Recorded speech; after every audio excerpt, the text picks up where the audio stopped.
on paper, on paper, on paper.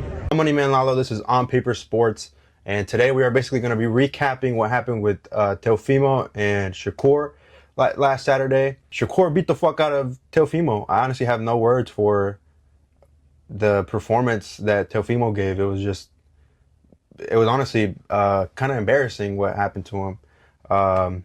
His corner, his dad, horrible corner work, not motivating his son at all, talking about some, you gotta hit him. Start shifting him. You gotta hit him, bro. Where's your power, bro? What happened to your fucking power, bro? Honestly, I think that's gonna be my new favorite quote for when something's not going someone's way. I'm gonna say, what happened to your power, bro? But yeah, Shakur was just the better fighter. I said that in the previous video. I do want to state that I got the Keyshawn Davis versus Jermaine Ortiz fight right. I said it was a KO, and he gave me the KO in the last 10 seconds of the fight of the 12th round, or was it the 10th? I don't remember. But he got the KO in the last 10 seconds of the fight to a body shot, a liver shot. He got that KO. So shout out to Keyshawn Davis. Glad you're back. Excited to see what you do at 140 pounds.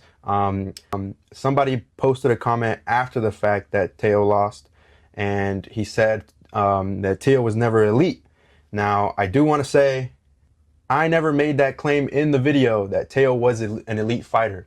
And this is something that I don't like that people doing, is when a fighter steps up and challenges himself, puts his titles on the lines, takes on a tough opponent, and then gets beat. People start claiming, oh, he wasn't shit, he never was shit. And that's what happened to Devin Haney when he lost to Ryan. And then now that he beat Brian Norman Jr., people are like, whoa, whoa, whoa, Devin Haney, he's a pretty good fighter, blah, blah, blah. Now they're back on the Devin Haney bandwagon. And with Teofimo, same thing's going to happen. He lost to Kambosos, comes back, gets a few wins. Some of them, he doesn't look perfect in them. That's fine. I mean, it happens. But now that he lost again, people love to shit on Teofimo, and I understand it's part of human nature. It's like once you get into the limelight and stuff, like that's how you know you've made it, is when people start hating on you after after a loss, after things not going your way. People start hating on you. In the comments, I got a little defensive, and then I said Teofimo was undisputed at 135, which he returned with he wasn't because of the WBC, and Haney had the belt at the time, because Teofimo basically is the undisputed lightweight champion in 2020 after beating Lomachenko, who had the WBC title, the WBA, and the WBO. Teofimo only had the IBF at the time. And when they fought in 2020, it was for all the marbles. And then I said, wait a minute, he might be right on this one. Teo wasn't undisputed because Devin did have the title. And then I looked into it, and it was basically all just WBC politics. Now, the comment of Teo being elite isn't what I got frustrated with. It was the discredit of Teo's past and his accomplishments in his career to get to where he's at now. That's what frustrated me. It's that he isn't and he never was anything. Whether you consider a fighter elite or not is a simple matter of opinion. I'll agree on that one. But to the claim that Teofimo was never undisputed, I'm here to debunk that one, man. He was undisputed, and I can show you with proof that he was at the time undisputed. It all comes down to boxing politics and the WBC awarding and taking away titles. And the WBC's always been in scandals with boxing politics, basically. It's the same organization. Crawford didn't want to pay the sanctioning body fees to parade the belt around and consider himself undisputed as well, because he thought it was too high. Now, whether he's right or wrong on that one, up to the people to decide. Certain fighters say he should have paid, others say no, that's too much. He's right in not paying the fees. But either way, that's the sanctioning body that we're going to talk about today, is the WBC. Now, the WBC at the time had Lomachenko, right, as the champion. And basically what happened before the fight was they elevated Lomachenko to franchise champion. And that's when they made Devin Haney, because he had the interim title, they made Devin Haney the world champion. So now there was no interim. Now it was just world and franchise. There was no interim title at the time. So now at the time of the fight, it was for Loma's belts. It was the WBC, WBA, WBO. It was for all three. And Teo won.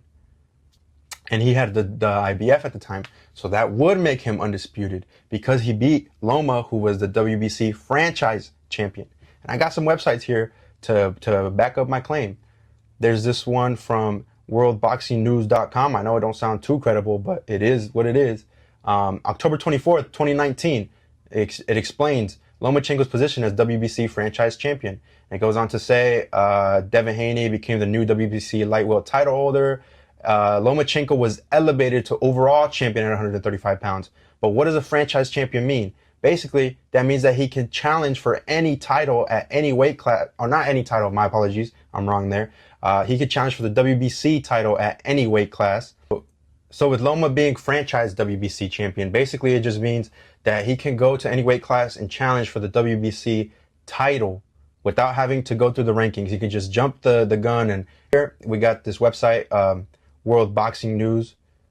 They say, in a move that sees Devin Haney become the new WBC lightweight title holder, Vasily Lomachenko has been elevated to overall champion at 135 pounds. Okay. Similar move to that of Canelo, Lomachenko will now be recognized as a WBC ruler in every fight throughout his career. Okay. Every fight throughout his career. A little sketchy, a little favoritism, but whatever. Loma was named WBC franchise champion and #1 ranked WBC interim champion. Devin Haney of the USA was elevated to world champion. So now who holds the real belt? Is it Devin Haney or Loma? We don't know. And here's the reason why Teo isn't undisputed on paper, and basically why the WBC saved Lomachenko's ass on losing that WBC title. If you look at that fight, the WBC title, they didn't fight for it, but at the end of the fight, it's taken from Loma. The designation is not transferable and is exclusive to the fighter who receives such designation. Loma is unable to pass the honor to another fighter. Okay, now what does that mean? In between a fight, or if he loses the fight, or just by like saying, hey, I want this guy to be the new champ. The franchise champion will be designated as WBC Emeritus Champion once he retires from boxing. Loma will be in similar standing to Mayweather, Canelo, and Klitschko once he too hangs up his gloves. This effectively means he can challenge any champion at any weight if he wants to come out of retirement, which is fucking ridiculous. And that's what, and this is what Pacquiao did versus Barrios. I was not in favor of that fight happening because Pacquiao didn't challenge anybody. He comes out of retirement and skips the top 15, the top 20, skips everybody. There's fighters in that weight class that were in diapers when Pacquiao was still fighting. It just doesn't make sense. This is why the WBC is one of my least favorite sanctioning bodies. Now, the fourth rule to this franchise championship is the franchise champion will proudly represent the WBC in every single fight as a reigning WBC champion. This is regardless of any specific conditions or titles being associated with all future fights. WBC rules and regulations will govern under the traditional conditions of boxing in the franchise champion fights. The WBC will approve through the franchise champion promoter every opponent scheduled to fight. Any future foe named by Loma at any weight class or under any circumstances will be challenging him as WBC franchise, basically overall champion. However, it's not yet been made clear if this means WBC sanctioning fees will be due for every bout. But at the end, they say, furthermore, should the challenger win, he will not become franchise champion. Instead, he will be next in line for the other WBC champion of that division, which at the time was Devin Haney. And did we ever get Teo Haney? No. That fight never happened because the WBC loves to protect its fighters. That's simple. Teo's style is not in favor of winning fights with boxers who use the jab, who use the reach, who can use their legs in and out of range. It's not in his favor to fight these guys. I think a better fight would be Teo versus fucking Pitbull Cruz. So now who was undisputed at lightweight? And that's only Devin Haney. And as you can see right here, Devin Haney is the only undisputed champion in the 4-belt era to hold all 4 belts simultaneously. On paper, but like in reality, bro, Teo is the champion. He beat Loma decisively, like by a wide margin. There's no question about it. He beat Loma.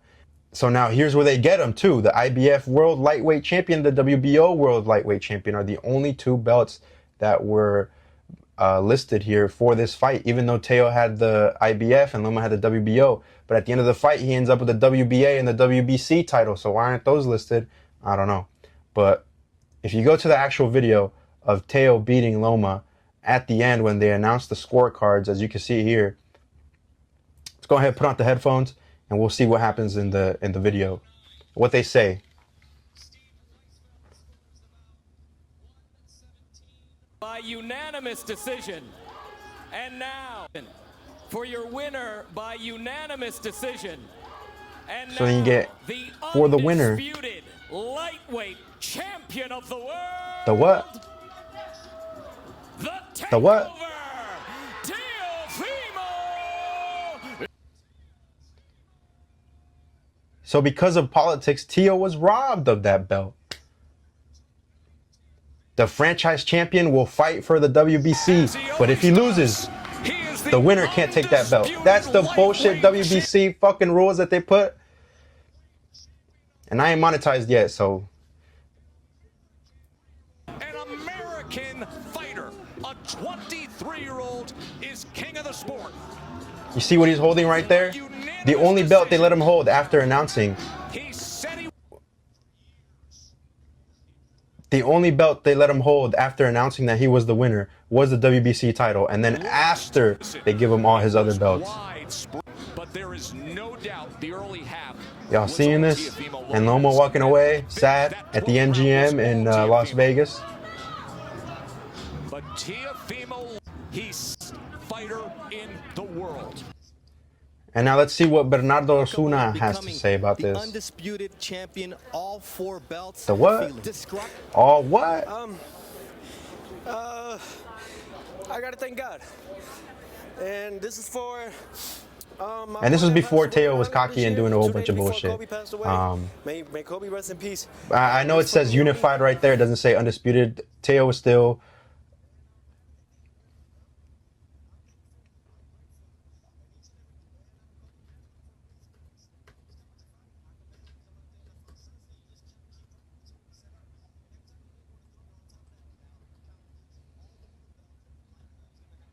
And now let's see what Teo has to say about how Devin Haney got his WBC belt at 135. Yeah. You said you want all the biggest challenges, all the biggest names. Yeah. So what is that you want next? Man, take me to 140. I could go and get or I could fight, the 2-time email world champion Devin Haney. If they want that, So his answer was, I can move up to 140 or fight the 2-time email champion, Mr. Devin Haney. Why is he the email champion? Because he was the interim, never fought for the full title, and was handed the full title. Is that bad? Is that good? I'll leave it up to you. But hey, Teofimo was the undisputed, bro. On paper, he wasn't, because the WBC fucking robbed his ass. That's why. But everybody knows he beat Loma. Now, whether the WBC belt was passed down or not, that's boxing politics.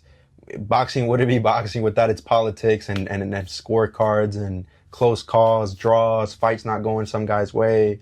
And in this case, it was a belt not going some guy's way. But now let's check out Top Rank's own website right here. You got Teofimo Lopez's profile here with his wins and his losses.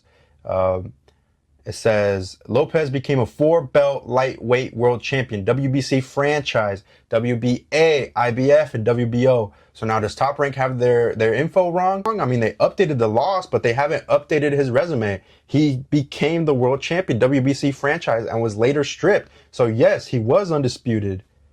And then at the bottom it says, Lopez lost his WBO and Ring Magazine junior welterweight titles January 2026 via one-sided decision loss to Shakur Stevenson. So their info is up to date. But now if you're going to tell me he wasn't undisputed, what do you mean he wasn't undisputed? He had a WBC, WBA, IBF, and WBO. And in the guy's comment, he said, does 3 equal 4 in your world? Brother. So how many belts do we count here? 1, 2, 3, 4. And then he's holding a 5th one in his hand. So now what's the rebuttal there? It's like, dude, the WBC robbed him of the belt. He was undisputed even if it was for a fucking day, he was undisputed. For an hour, a minute, whatever it was, he was undisputed champion. So I'm not wrong there. And if you're asking, well, what is the franchise champion, like what happened to that belt? I'll show you what happened to a belt. It was fucking lost. WBC world champion is Dalton Smith. He holds the regular, or not the regular, I want to say world champion, WBC world champion. He holds the highest prestigious one in that weight class, at lightweight. And then the next one is the WBC interim champion, and that's Pitbull Cruz. So in theory, Pitbull Cruz should be fighting Dalton Smith for the world champion, and then Pitbull Cruz interim title is free, and the number 2 guy fights the number 3, or the number 4 fights the number 2, however they want to do it, for the interim title. And that's supposed to keep things fair, keep guys in and out of the rankings, move things along, get people chances to win the title. But they don't do that. WBC favors their cash cows and their fighters. And that's not just the WBC, that's every sanctioning body. And that's a problem with boxing right now, is the sanctioning bodies don't want to work together, or they have too many belts and they muddy up the water of who really is the champion. And at that time when Teo beat Loma, Loma was the real champion, franchise champion. But if Top Rank's own website recognizes that Teo beat Loma for the WBC franchise and all the 3 other, and he had all the belts at one point, then yeah, bro, he was undisputed. Overrated? Maybe, matter of opinion. Never elite? Maybe, another matter of opinion. But undisputed? He was undisputed. Even for a fucking second, he was undisputed.